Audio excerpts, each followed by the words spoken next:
Hello, it's Nancy today. It's the 17th of April 2008.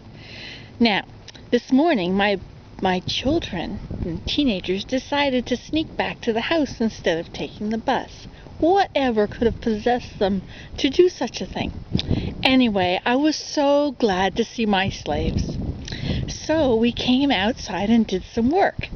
Now, you remember, just a little while ago, this did not look like this, right? There was a big thing of campfire junk in the middle, and there was a lot of sand all over that way. Piles of it. So, look what happened. It's now all raked perfectly, and this is where the labyrinth is going to be. Now, how I decided to do it, some people would probably do a very perfect job. They would put a stick in the middle and a string a right length, and they would walk around it, having the string move around the pole as it goes, and they would mark out their circles. Well, I didn't do that because I just didn't feel like it. Okay, so what I did, I took sticks, and I put one over here, where I figured the far side of the labyrinth will be, one over there, at the far edge, one there, and one here. And then, just by looking, I decided that that was about the center. I could actually measure it, but let me just start from here.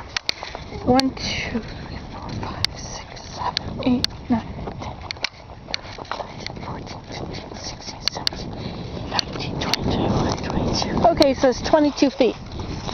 And then let's see how far it is from here. I bet I'm going to have it too big here.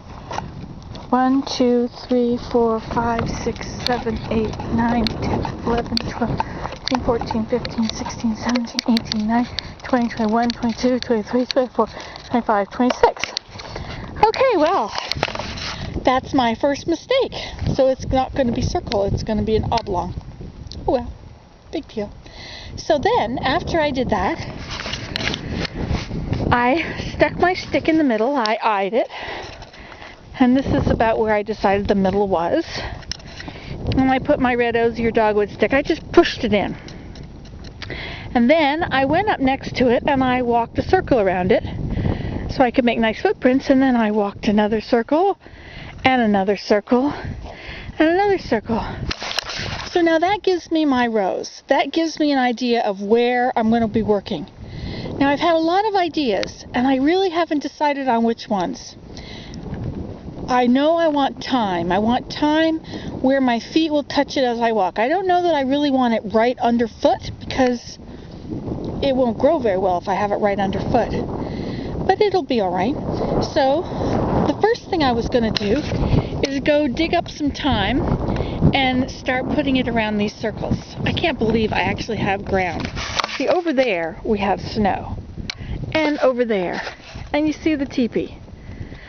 Probably still can't get into it, the snow is so deep over there. But here, the sun has warmed it, and it's going to work. So I don't know if my hose is still frozen, but it doesn't look like there's snow on the hose, so I think it's going to be fine. Okay, so here's some of my ideas. Thyme on the pathways, right alongside the footprints, so that my toes, so the edge of my foot will scrape it as I walk by, okay? Now, for the rows themselves, this place right in the center here, where it'll be like the delineation between this row and that row, between the circles. What about digging, just making a little trench with my finger or a stick, and then dropping in sunflower seeds every 6 inches? I could have this would all grow up as sunflowers, and then I would have my pathways between the sunflowers. Wouldn't that be neat? I think that might be pretty. Have this thyme on the bottom and tall sunflowers in this. And then I thought, well, what about I could have the sunflowers growing up, and they make good tall stalks. I don't see, here's a stalk from, oh no, that's mullein. See, mullein would make good stalks too. See, these seeds are actually good for when you have earaches. You take those seeds and you put them in some water, no, not water, sorry. You put them in a container and you cover it with olive oil. And then you put it in your ear. You let it sit for 6 weeks and then you put it in your ear. Okay, that's not what I was telling you about. I'm trying to find if they have any sunflowers in here. See, I planted all these trees last year, and so I pulled up all my sunflower stalks. Okay, so back to the sunflowers. So what if I put sunflowers in this around between the circles? What about planting peas? Handfuls of pea plants all around the bottom of the stalks. They could grow up the sunflowers. Isn't that neat? Now the only drawback from that is I'd have to remove them all in the winter so that I can have an Everfar labyrinth in the winter when I don't want any, stalks sticking up and everything. That would be kind of not very good. But how much trouble is that to just pull up all the stalks? They'll come up really easily. So those are some of my ideas. So first of all, I have to remember my heart. I'm not supposed to do much. So I'll just go and I'll dig up one big chunk of thyme and I'll bring it over here and I'll break it up into little pieces, make sure there's no grass growing up with it, and I'll plant it. That shouldn't be too hard, should it? Maybe I have to have something like a chair to lean over from so I'm not, making my body support my heart, blah, blah, blah, blah, blah. I don't know. I'm not very good at taking it easy, am I? Oh well, so you can make your Everfar labyrinth at home, just like Nancy today. And you could say, Nancy taught me, and this is how I'm doing it, just like she is.